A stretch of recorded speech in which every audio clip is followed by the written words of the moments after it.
Acest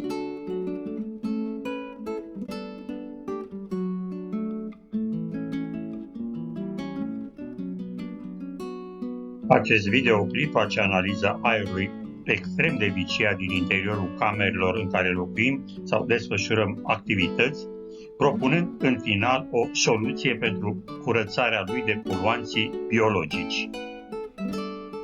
Cercetările arată că poluarea aerului din interior poate fi de 2 ori până la de 5 ori mai mare decât poluarea exterioară și în anumite condiții poate fi chiar și de 100 de ori mai mare.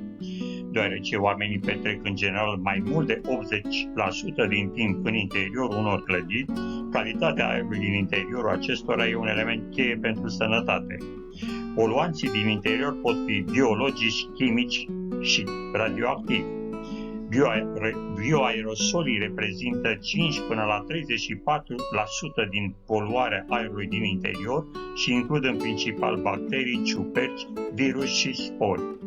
Poluarea microbiană din interior poate provoca boli respiratorii, cum ar fi astmul, rinita și bolile pulmonare.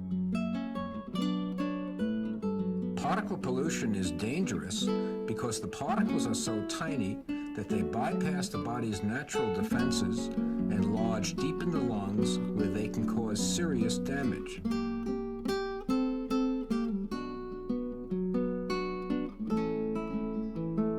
Un studiu recent estimează că oamenii inhalează zilnic între 60 și 60.000 de spori fungici, în funcție de nivelul de mucegai din interior. Expunerea la spori fungici este asociată cu astm bronșic, probleme respiratorii și congestie nazală. În majoritatea mediilor interioare, suspensia microbiană din aer este principalul vinovat în cazul multor boli. La rândul lui, omul contribuie la poluarea aerului din interior prin degajarea de căldură, umiditate, dioxid de carbon, particule, microorganisme și mirosuri corporale. Creșterea temperaturii și concentrațiile diferiților poluanți depind de numărul de persoane dintr-o încăpere, de utilizarea camerei și de activitățile persoanei.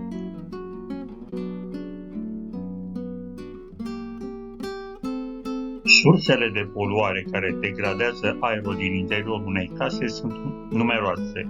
În această prezentare ne concentrăm pe poluanții biologici, care sunt organisme vii sau moarte și provin de obicei de la organisme biologice precum ciuperci, mucegai, animale și oameni. Poluarea aerului din interior cuprinde diversi contaminanți biologici, cum ar fi alergeni, în principal acarieni din praful de casă, precum și insecte, polen și surse animale, mucegaiuri și endotoxine bacteriene. Contaminanții biologici necesită 2 condiții pentru a crește: nutrienți și umiditate. Din păcate, aceste condiții pot fi întâlnite în multe locații, cum ar fi băi, aparate ude precum aparatele de aer condiționat și umidificatoarele, covoarele umede sau subsoluri inundate. Respirația noastră creează un val de aer fierbinte, umed, plin de urme de gaze reactive, iar pielea noastră emite substanțe chimice în cameră. Poluanții biologici se află în pereții noștri, în alimentele noastre, în apă, chiar și în aerul din jurul nostru. În majoritatea mediilor interioare, suspensia microbiană din aer e principalul vinovat al bolilor transmise și un factor pe care mulți oameni îl ignoră. Un aerosol e definit ca o suspensie de particule în aer care e suficient de mică, e sub 5 micron, pentru a ajunge în bronhi. Cele mai recente descoperiri medicale sugerează că virusul gripal A pare mai probabil să fie transferat pe calea aerului prin aerosolizare și să pătrundă în regiunea inferioară a plămânilor. Calea de transmitere prin aer s-a dovedit a fi predominantă pentru 3 boli respiratorii: rujeolă, varicelă și tuberculoză. Când tușesc, strănut, vorbesc sau respiră, oamenii generează particule de diferite dimensiuni și jeturi de aer cu caracteristici inițiale diferite.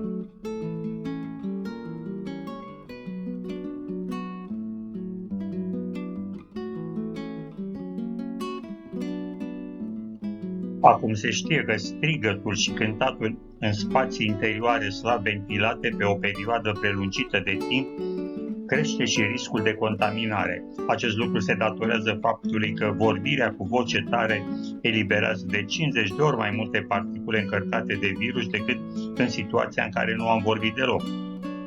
Acești aerosoli, dacă nu sunt difuzați prin ventilație, devin din ce în ce mai concentrați, ceea ce crește riscul de infecție. Oamenii de știință au demonstrat că aceste particule pe care le eliberăm în atmosferă atunci când pur și simplu respirăm și care pot scăpa de măștile de față purtate necorespunzător, pot infecta persoanele care petrec mai mult de câteva minute pe o rază de 5 metri de persoana infectată în funcție de durata de timp și de natura interacțiunii. O altă formă de contaminare prin aer cu bioaerosoli infecțioși poate apărea la spălarea toaletelor din spațiile publice, datorită particulelor produse prin spălarea toaletei și care pot fi inhalate, fie depuse pe suprafețe.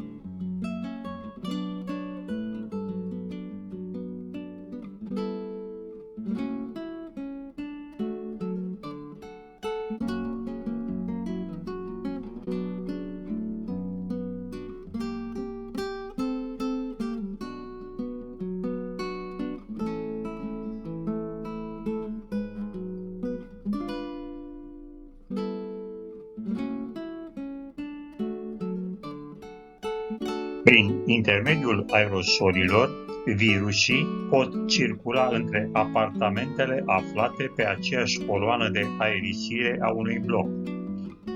Acest lucru s-a constatat într-un bloc din Seul. Toate cazurile infectate au fost găsite de-a lungul a două linii verticale ale clădirii. Prin aerosol, virusul s-a transmis de la etajul 4 până la etajul 10.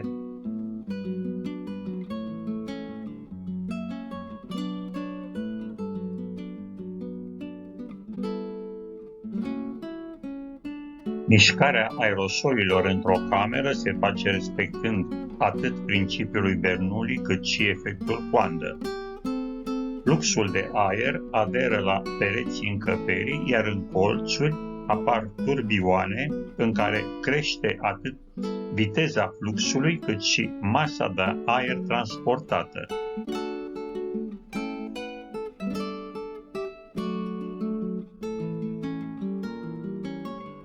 Eliminarea din cameră a poluanților biologici se poate face 1. Prin aerisire, realizând 5 până la 8 schimburi de aer pe oră, cu dezavantajul că poluanții nu sunt nici inactivați și nici omorâți. 2. Printr-un sistem de ventilare care e prevăzut și cu filtre HEPA, care pot reține particulele de 0,5 microni. Cu dezavantajul că aceste filtre trebuie schimbate la câteva luni, iar dacă acest lucru nu se întâmplă, ele pot deveni chiar dăunătoare. 3. Prin utilizarea coaturilor, adică dezinfectanților, care la rândul lor sunt toxici. 4. Prin folosirea luminii UVC.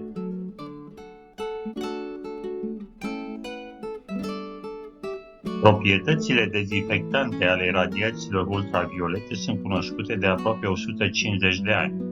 În ultimii 85 de ani s-au folosit lămpi UVC pentru a ucide bacteriile și pentru a inactiva virusii.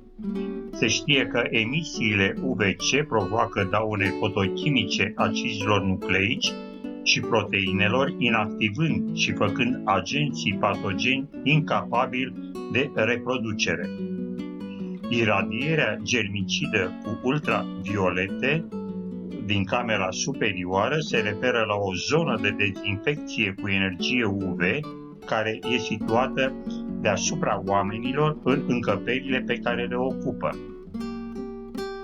Astfel sunt uciși agenți patogeni aeropurtați în camera în care sunt eliberați. Corpurile de igienizat aerul din cameră sunt instalate la aproximativ 2,2 metri înălțime pentru a preveni expunerea directă la UV a celor aflați în cameră.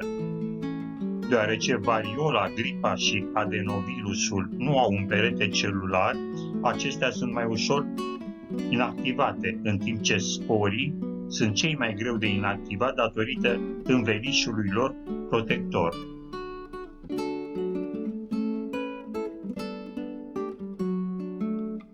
Dispozitivele germicide se amplasează în camere care au minim 2,4 metri înălțime până la tavan. Zona situată între podea și 2,2 metri este zonă de lucru și nu prezintă risc de iradiere, deoarece dispozitivele nu permit acest lucru din construcție. La montarea lor, producătorul face o verificare a zonei de lucru sigure cu un contor pentru raze UVC. În cameră, bioaerosolii sunt transportați prin convecție spre tavan, trecând prin zona de acțiune a radiațiilor UV de tip C, care distrug sau inactivează poluanții biologici. Aerul din cameră, contaminat cu poluanți biologici, se deplasează respectând efectul coandă, adică aderă la pereți și tavan, fapt ce duce la apariția unor turbioane, vârtejuri, în colțurile camerei. Plecând de la această observație, a fost realizat un dispozitiv cu 3 lochi pentru igienizarea eficientă a aerului pe care îl respirăm în spațiul în care lucrăm sau locuim. Acest dispozitiv face igienizarea aerului din interiorul camerei folosind lumina UVC, lumină care pe o distanță de aproximativ 3 metri și pe 180 de grade în jurul dispozitivului ucide și inactivează toți poluanții biologici.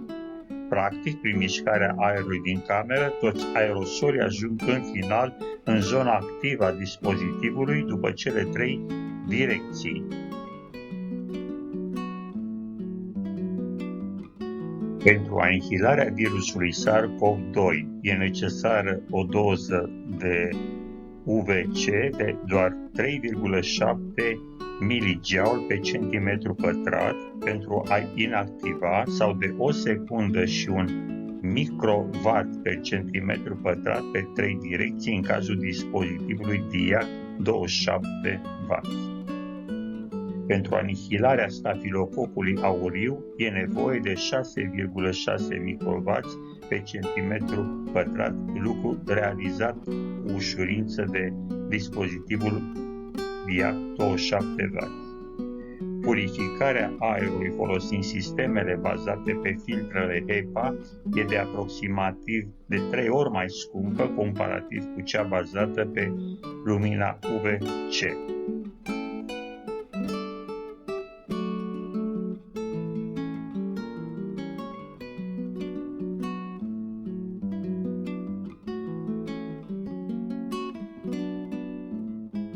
Dispozitivul DIAC 27W pentru igienizarea aerului acționează la partea superioară a camerei deasupra capetelor oamenilor într-o zonă în care ajung poluanții biologici prin convecție.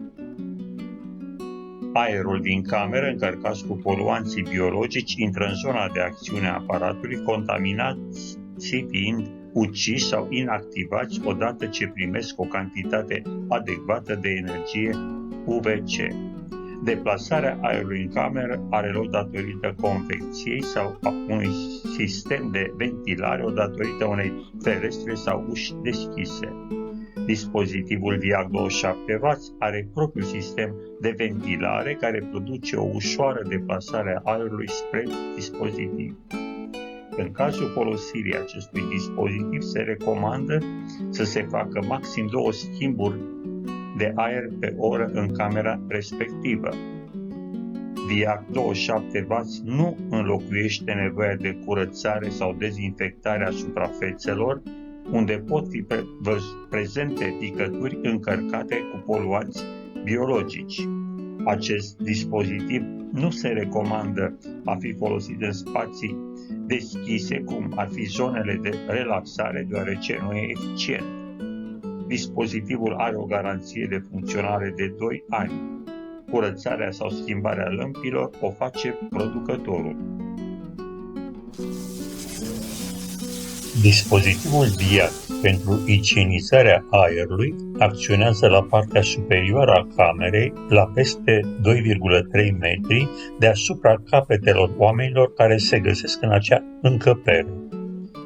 El are capacitatea de a inactiva sau de a omorî poluanții biologici, cum ar fi virusul SARS-CoV-2, bacilul Koch, stafilococul aureus și mulți alții aflați în aerosolii din cameră și care intră în raza sa de acțiune.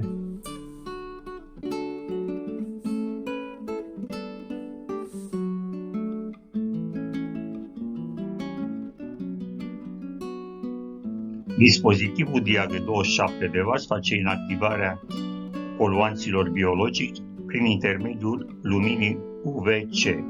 Se recomandă ca acest dispozitiv să fie folosit în camere cu suprafața de 20 până la 30 de metri pătrați. El are propriul sistem de ventilare. Energia consumată costă aproximativ 14 lei pe lună cu 10 ore de funcționare pe zi. Greutatea este în jur de 2 kg.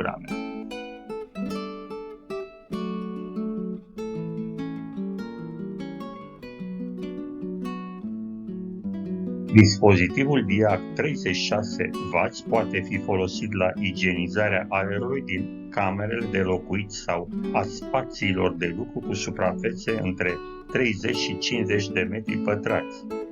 Dispozitivul în sine e amplasat pe un suport la înălțimea de 1,5 metri.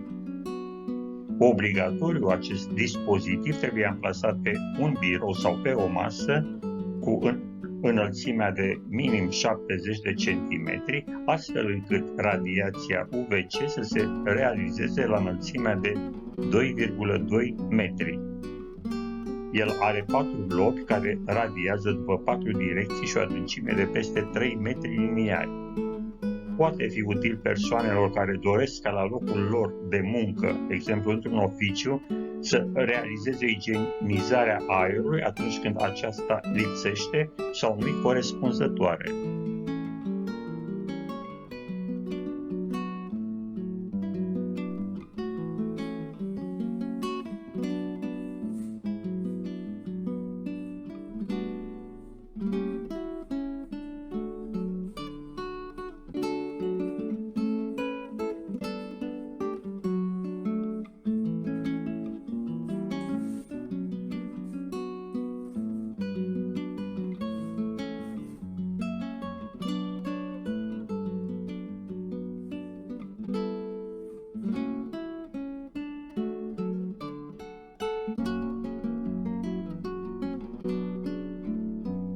Această tehnică de inactivare a virusilor ce folosește lumina UV de tip C e cunoscută de peste 80 de ani, dovedindu-se eficientă în combaterea tuberculozei în anii 1960 în Statele Unite.